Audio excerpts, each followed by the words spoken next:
Rebonjour, rebonsoir avec moi, le gars des plantes. Aujourd'hui, on va vous parler d'un sujet, comment maigrir sans se limiter. Comment avoir une taille hyper mince comme des modèles qui se photographient dans des magazines. Bref, comment rester mince en mangeant sainement, en étant en santé, sans se limiter. Donc, je vais vous parler en détail. On va prendre des exemples aussi de gens qui ont réussi à faire ça, comment ils ont réussi à faire ça, et puis c'est prouvé par la science aussi également. Sans plus tarder, on commence. Les curieux et curieuses, vous allez en avoir pour votre argent. Alright, par où je commence? Une petite étude qui a été réalisée de 2002 à 2006 qui incluait 22 434 hommes et 38 469 femmes pour environ 60 000 personnes. Donc, c'est quand même une assez grosse étude qui a duré pendant 4 ans, je le répète. Le but de cette étude-là était d'évaluer la prévalence du diabète de type 2, en fait, chez les personnes selon les différents régimes. Donc, le résultat était très concluant.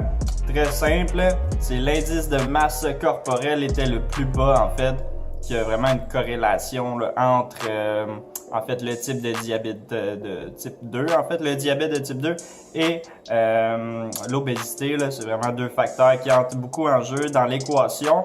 Donc bien évidemment, l'indice de masse corporelle était la moins élevée chez les véganes. Donc on parle ici de 23,6 kg par mètre carré. Carré.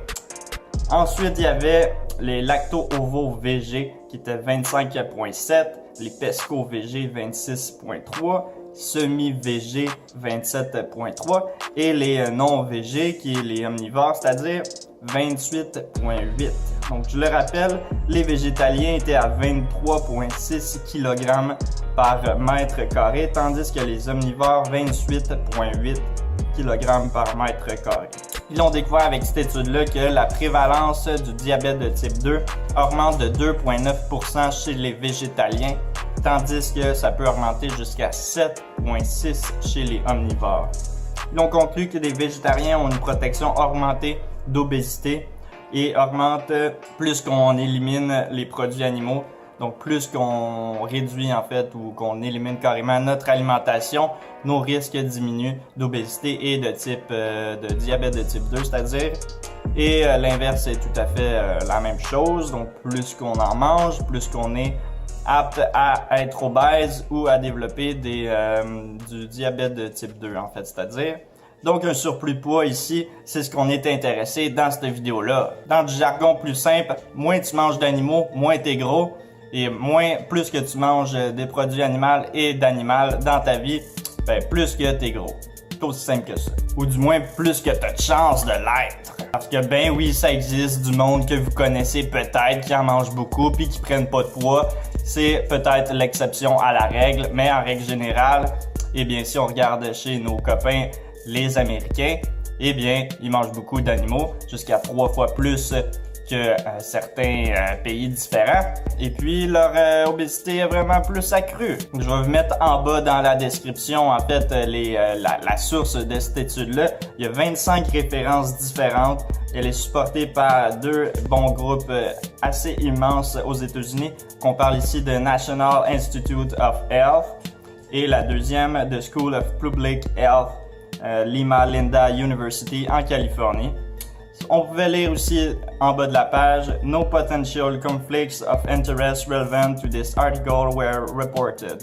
Ce qui veut dire en français, il n'y a aucun conflit potentiel d'intérêt qui ont été relevés dans la limite du possible dans cet article qui a été reporté en fait. Donc autrement dit, il n'y a pas eu de conflit d'intérêt avec, exemple, une industrie animale qui voulait faire passer ses produits positifs à la vue de l'œil des consommateurs afin d'en vendre plus. Donc, il n'y avait aucun conflit d'intérêt qui promouvoyait cette idéologie-là, si on veut, par rapport à une industrie qui voulait mettre de l'avant, en fait, ses avantages, par exemple. Je vais vraiment vous la mettre dans la description si vous voulez aller voir par vous-même. C'est sur le site de US National Library of Medicine, National Institute of Health. Donc, c'est vraiment quelque chose de national par rapport à la santé, la médecine.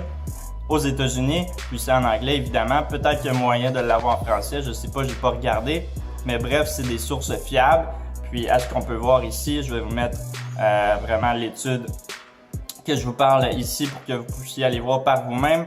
Parce que c'est vraiment véridique, puis c'est vrai, ça fait du sens, c'est logique. Allez le voir, vous allez le voir par vos yeux. Donc, il y a évidemment des centaines de milliers de personnes qui meurent chaque année d'obésité. Donc ici, en 2014, on a relevé 30 000 personnes au UK, donc United Kingdom, Royaume-Uni en français, qui est 10 fois ça, en fait, la somme aux États-Unis, c'est-à-dire 300 000 personnes. Au Canada, j'ai pas les données par contre, mais bref, ça doit se ressembler beaucoup. On estime aussi que cette raison-là a vraiment surpassé les causes de décès, de mortalité causées par la cigarette, la fumée secondaire, bref, peut-être le cancer du poumon. Donc, plus t'es gros, plus t'as de chances de mourir. Il y a plus de gens qui meurent en fait en étant obèses, avoir un surplus de poids, que la cause qui cause en fait la fumée ou fumée. Dans une autre étude que j'ai lue, que je vais aussi vous mettre en bas de la page pour que vous puissiez aller voir. Donc on pouvait lire que le body fat, donc le gras sur notre corps, ici, pourcentage, pouvait augmenter le risque de la plupart des cancers, certains jusqu'à 50% davantage, qui est quand même énorme. Il y a aussi une autre notion qu'il faut prendre en compte, donc c'est le fait de ce qu'on mange peut avoir des répercussions sur notre IGF-1, donc c'est-à-dire Insulin Growth Factor, qui augmente les types de cancer, qui est vraiment un carburant pour les cellules cancéreuses. Et ça, c'est plus élevé chez les omnivores, étant donné que le IGF-1 est plus présent dans les aliments d'origine animale, tandis que l'effet contraire est vraiment vu par rapport aux végétaux. Donc les plantes le font diminuer aussi également, pas nécessairement juste à cause qu'il y en a moins, mais c'est vraiment un avantage positif par rapport aux plantes, donc ils font diminuer le IGF-1. Ce qui veut dire qu'en plus de rester mince, tu as moins de chances d'avoir des types de cancers, de mourir prématurément de Parkinson, dépression, maladie du cœur, donc crise cardiaque, hypertension, etc. Nommez-les toutes les causes de mortalité. Donc on a moins de chances en général de mourir prématurément de ces types de morts-là, si on veut. Le sang des végétaliens est plus fort, en fait, pour combattre ces types de maladies-là. La preuve, ça a été vraiment mis à l'écart, donc il a mis dans une petri dish, donc c'est quelque chose qu'ils mettent à l'écart dans un laboratoire. Donc des cellules cancérigènes, ils ont mis du sang de végétaliens sur les cellules, et puis on pouvait voir qu'ils combattaient plus fortement les cellules cancérigènes que ceux qui mangeaient omnivores. Puis ça, c'était pas n'importe lequel omnivore, c'était des omnivores qui faisaient du sport intensément. Donc pendant 14 ans, ils ont suivi un groupe de ces gens-là, en fait, c'est-à-dire, puis ils ont pris ce sang-là, ils l'ont comparé à un végétalien, à des végétaliens, en fait, c'est-à-dire qu'ils faisaient aucun sport, et puis leur sang était même plus fort que ceux qui mangeaient omnivores, mais qui étaient plus actifs physiquement. Donc on pouvait conclure qu'on pouvait être plus en santé en mangeant mieux, sans vraiment bouger, que le contraire. Puis ça veut pas dire de manger mieux, pas bouger, ça veut dire que on peut maximiser les effets en mangeant mieux et en bougeant plus pour avoir un sang indestructible. Puis ça, c'est incroyable. Bon, assez parlé de science, donc qu'est-ce que ça veut dire exactement manger mieux, manger végétalien? C'est de prendre la nourriture qui est non transformée. Donc ça, c'est-à-dire les légumineuses, les céréales, les noix, les graines, les fruits, les légumes, les épices. Donc il y en a beaucoup, c'est vraiment des aliments bruts qui sont retrouvés, qui poussent de la terre, donc qui sont non transformés, c'est pas en usine. Donc ça veut dire aucun sucre ou presque, très très peu en fait d'huile. Donc ça c'est du gras à l'état pur là. Donc prenez une cuillerée de gras puis prenez-la, ça c'est de l'huile carrément. Ce gras-là il se retrouve où? Ben il se retrouve dans vos bourrelets puis vos fesses. Désolé mais c'est la vérité. Et puis aussi qu'est-ce qu'on peut manger d'autre? Ben en fait tout le reste qui est vraiment non transformé, qui est cru, des smoothies, bref des sauces à spaghetti, on peut tout faire là. En autant que c'est vraiment moins transformé, qu'on le fasse maison aussi, ça jette évidemment mais c'est un petit peu plus dispendieux. Bref, il y a beaucoup de recettes sur Internet. Donc ça, c'est vraiment l'alimentation à promouvoir. C'est pas un petit peu d'huile, c'est vraiment de limiter à son maximum, même quasiment de l'enlever carré, là, puis de vraiment rester avec des aliments non transformés qu'on cuisine soi-même. C'est comme ça qu'on va maigrir, c'est comme ça qu'on va rester mince. Puis j'aime pas ça dire ça parce que être végétalien, c'est pas une diète, mais c'est quand même une bonne raison pour adopter à manger plus de plantes non transformées, puis en même temps sauver les animaux, sauver notre environnement. Et puis sauver votre santé carrément, là, vous allez vivre plus vieux. Puis ça, c'est prouvé là, des centaines de fois. Là. Je vais pas toutes vous mettre les sources que j'ai lues. Il y a beaucoup de documentaires là-dessus. Fork Over Knives, qui est un très bon que je vous conseille d'aller voir. Il y a The China Study, qui est un bon livre. Le rapport Campbell en français. How Not to Die de Michael Greger. NutritionFact.org de Michael Greger, encore une fois. Vous pouvez chercher des mots-clés, puis vous allez voir là, de ce que je dis, c'est vraiment véridique, ça a été prouvé des centaines de milliers de fois, puis j'invente rien, là, c'est vraiment la science, ça a été même prouvé, essayez-le par vous-même, vous allez le voir. Ça, ce qui est vraiment incroyable, c'est qu'on peut tout manger en grosse quantité, il n'y a pas besoin de se limiter, de regarder les calories ou peu importe, on peut juste tout manger, autant que ça vient de la terre puis c'est non transformé, on en mange des portions, on se resserre, on n'a pas besoin d'être coupable, on peut manger sans se limiter, devinez quoi, on maigrit. Ça, c'est incroyable. Plus qu'on en mange, plus qu'on est en santé. Donc, vous n'ayez pas peur de vous prendre 2 tasses de lentilles ou peu importe pour être bourré ou essayez-le, vous allez voir, là. Vous allez vous sentir bien, puis en plus de ça, vous allez être plus en santé. Puis ça, c'est vrai, là, je l'ai testé avec les gens de ma famille. J'ai d'ailleurs une petite anecdote que je vais laisser, anonyme si on veut. Donc, pendant une semaine, j'ai fait de la nourriture à une personne de mon entourage. Puis il a perdu 8 livres sans même essayer. Il mangeait pas exactement tout ce que je mangeais.